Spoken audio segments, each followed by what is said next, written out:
Good morning, Mr. Nam...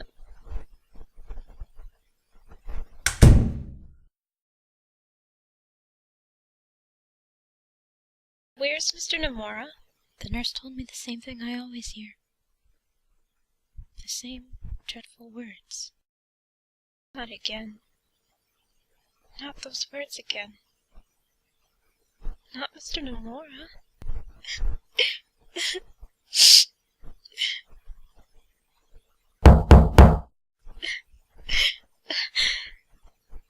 Yes? Come in. It was a package. My nurse left it in the corner. I can't believe this finally shipped in. It's just like my old color.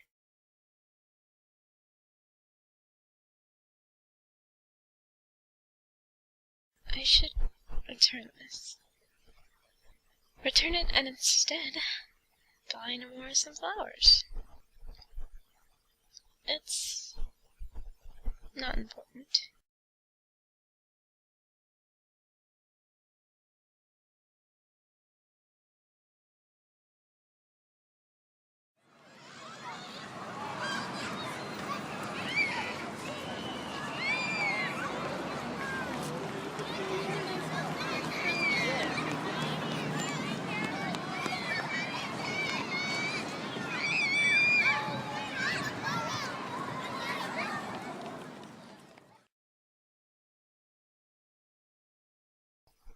What are you doing out here, Emily? Or so they'd say if they got me again. You wouldn't want to stress your nerves before the surgery. But I do want to be able to enjoy myself before. When's it my turn? When I love to explore that land out of this clear window. I'd like to know where I can go. Ho! Ha! Time is racing toward me to defeat Dr. Powell. Ha! Hit for every blade stroke, and I might survive. I'm not suited for the rage of war, so I'll pack up, go home, I'm through. How could I?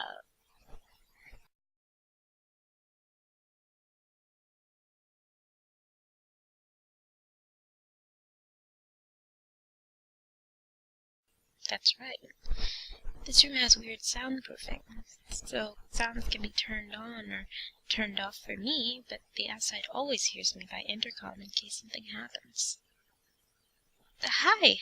I'm Emily. And just as I was getting to talk to him, my nurse came in to give me a CAT scan.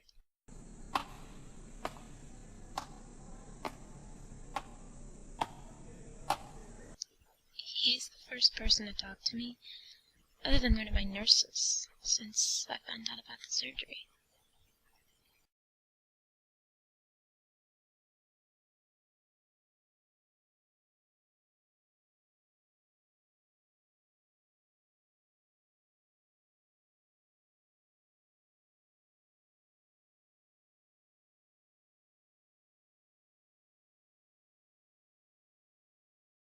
Hi, Bran.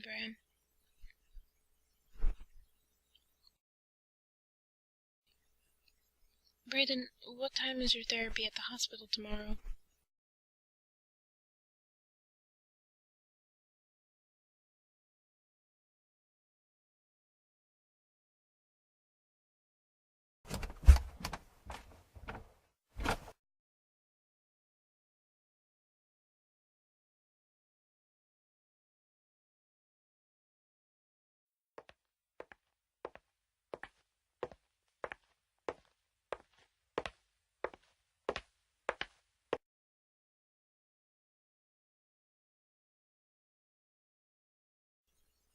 Hello. Yes? I'm Allie. Emily. So, I understand you've been spending time with my brother, Brandon.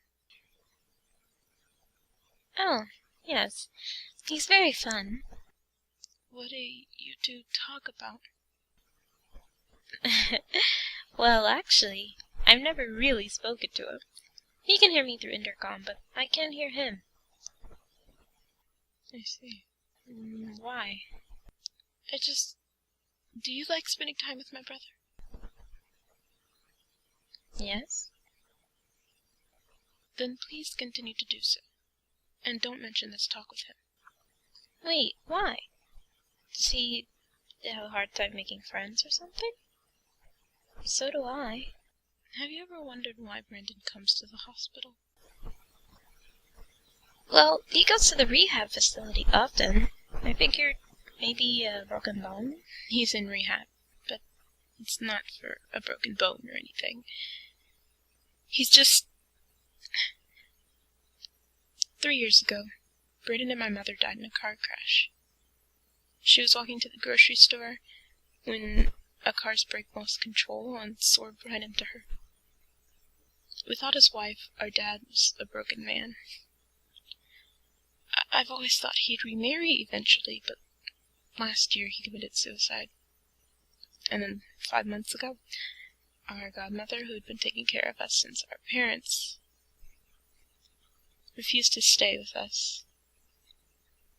I'm 18, so I'm obligated and permitted by law to take care of both of us, but...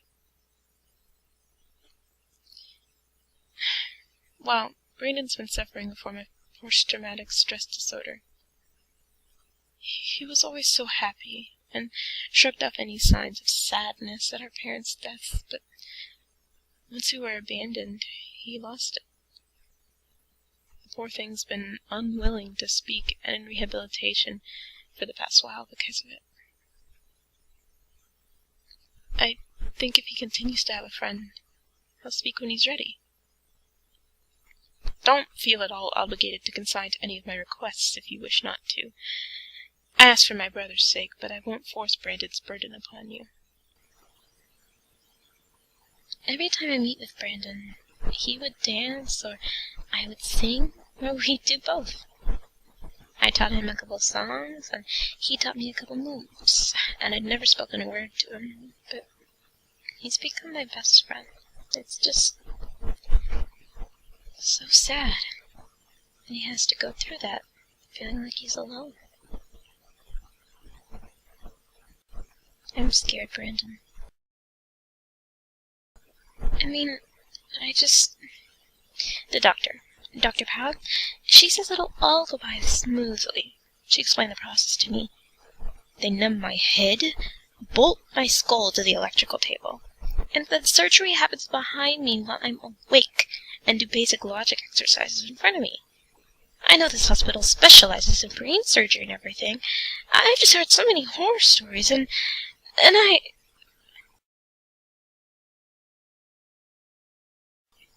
had a visitor the other day. It inspired me to do as you suggested and write my own song.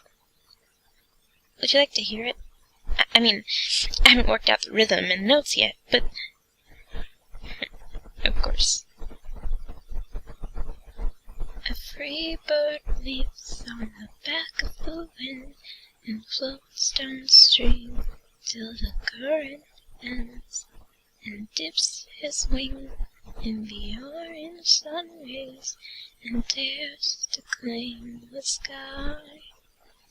But a bird that stalks down his narrow cage can seldom see through his own bars of rage, and his wings are clipped and his feet are tied, so he opens his throat to sing.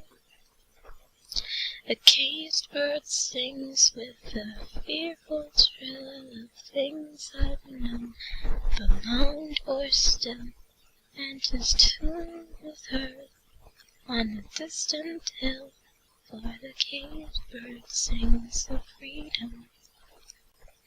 The free bird thinks of another breeze, and the trade winds sob through the sighing trees, and the fathom's waiting on a dawn bright dawn, and he claims the sky his throne.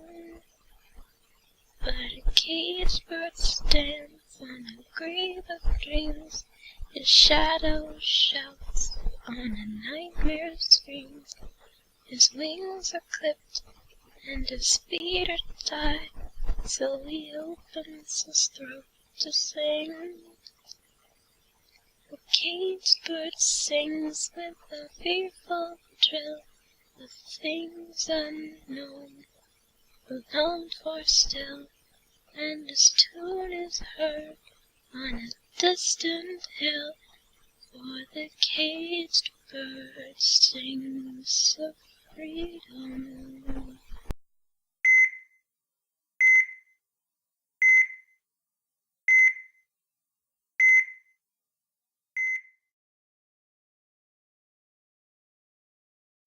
I'm very happy, Brandon. I never thought I'd meet someone who reminded me so much of me.